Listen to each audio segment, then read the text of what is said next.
Hi, I'm Ben Crow of Greater Zero. We're going to walk through the installation process of the zero turn bar. First thing you do, have a seat on the mower and pull the lap bars together.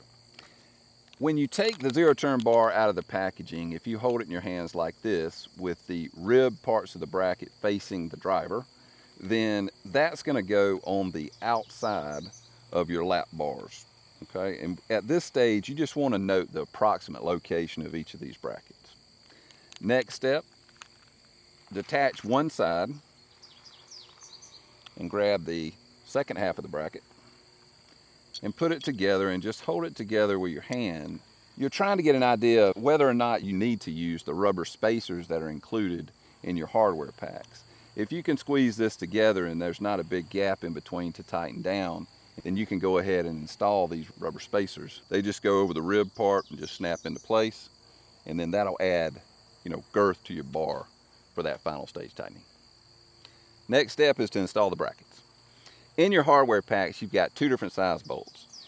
In my case, for my mower, the shorter one's going to work the best, so that's the one I'm going to go with. So I'm going to take one of those bolts, add a nylon washer to the top, insert that into the part of the bracket that's facing the driver, assemble this together, add a nylon washer on the front, followed by a lock nut.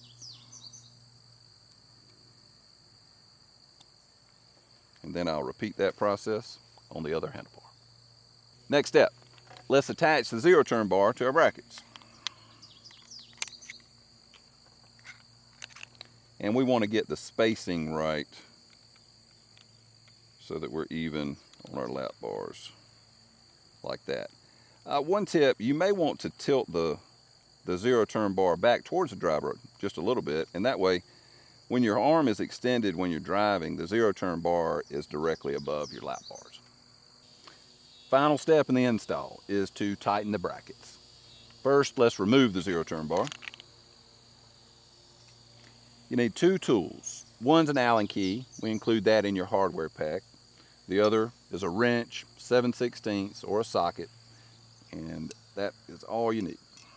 So I'm going to put the wrench over the nut on the outside and tighten this down this side till it's secure.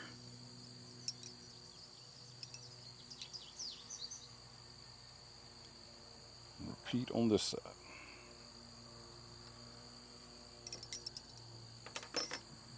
Both of those are secure.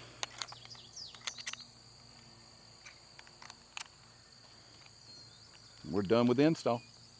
Now, before you take off, let's go over some driving tips. Number one, hand placement on the zero turn bar. When you put your hand on the bar, you want your thumb extended, and when you make turns, you want to apply pressure with your thumb or either the palm of your hand. If you need to make a sharp turn, you can also slide your hand along the bar to make those sharp turns even easier. What you don't want to do is just grab the bar in the middle and try to turn the mower just using your wrist. You'll just overwork your wrist like that. All right, finally, remember you can always switch to two hands and you have full functionality of your mower. Drive it with two hands or one.